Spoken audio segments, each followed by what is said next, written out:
Mga lods, mayong bungkag. Mag-testing ta ning DIY aning access point antenna mga lods gamit ta ning Ruigi nga AW1200G Pro.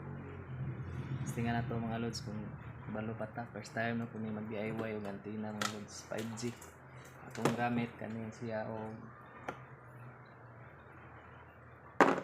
knockbox, junction box. Testingan na nato mga lods kung silbi ba.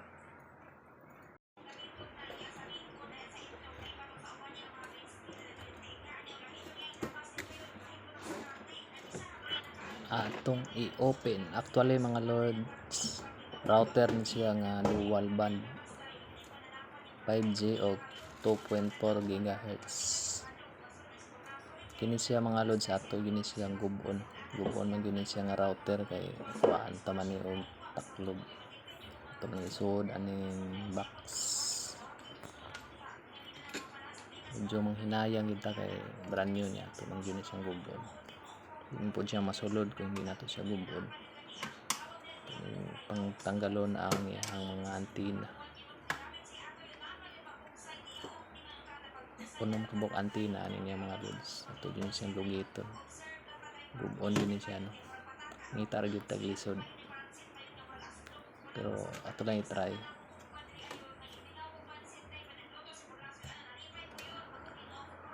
Pwede raman unta ta mo palit og katong mga antenna nga diretso na, pero mas mayong gyud nang mo testing ta mga lods para nasad tayo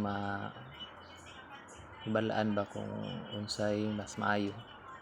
Ano yang dagway sa sulod mga lods, kailangan yun tanggalon ng tulo ka antenna niya para dali ra ang pagsuod sa box. Tanggalon yun na siya mga lods gamit ang lungnos. So, pwede naman na siya paakan, pwede siya itulak na lang siya nimo. Medyo lisod-lisod po kay ampinganan po nga basin matanggal yung mga wire. Medyo lisod din sa soldahon nga klase nga wire sa antenna mga lods. Gagmay kaayo.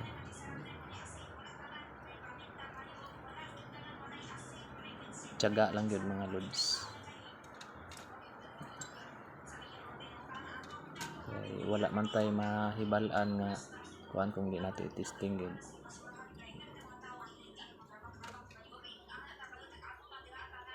Kung asay mas maayo ang DIY ba o katong mga ready to use na nga mga access point antenna.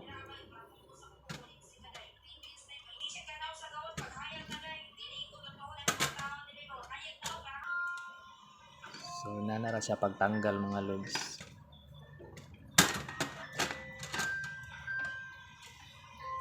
Gahi-gahi lang pero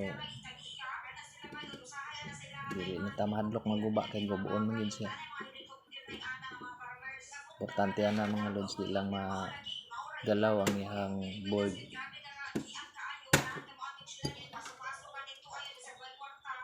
So tanggal na ang tulo mga lods.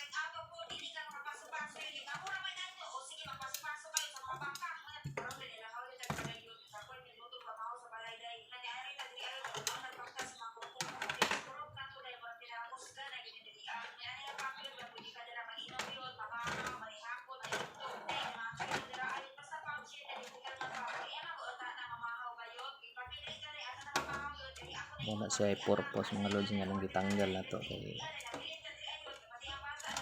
gisod tag pasulod sa tulo.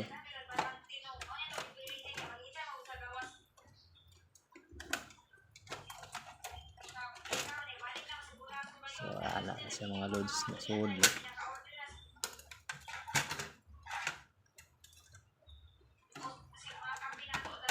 Yun. May plastada niya mga lods.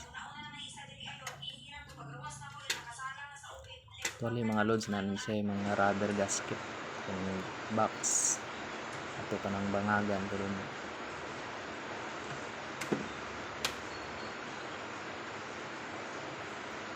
mo na siya plastada niya lods. Dako lang kayo sa tanaw pero okay man po. basta maplastar lang yung butang.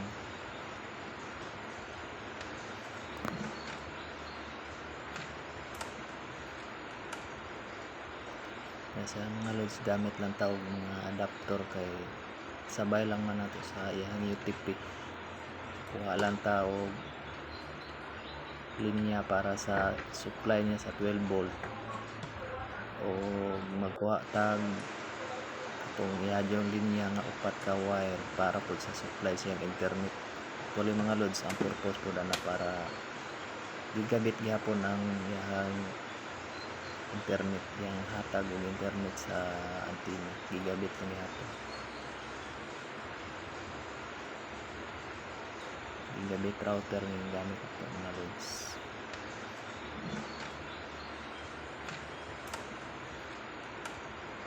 Kaning nga parts mga lods, wala na lang ako ipakita kung yun sa nako pag crimp pagtawad to dito sa UTP wire. Bali shortcut na lang ako mga lods. Ako na dayon hindi tao dito sa area mga lods, mao ni siya nga bindo nya dito na ako sa gibutang, medyo layo-layo. So okay na mga lods, try na kong connect, okay ra man pod, nagamit na gyud siya. So mao na daghang salamat mga lods.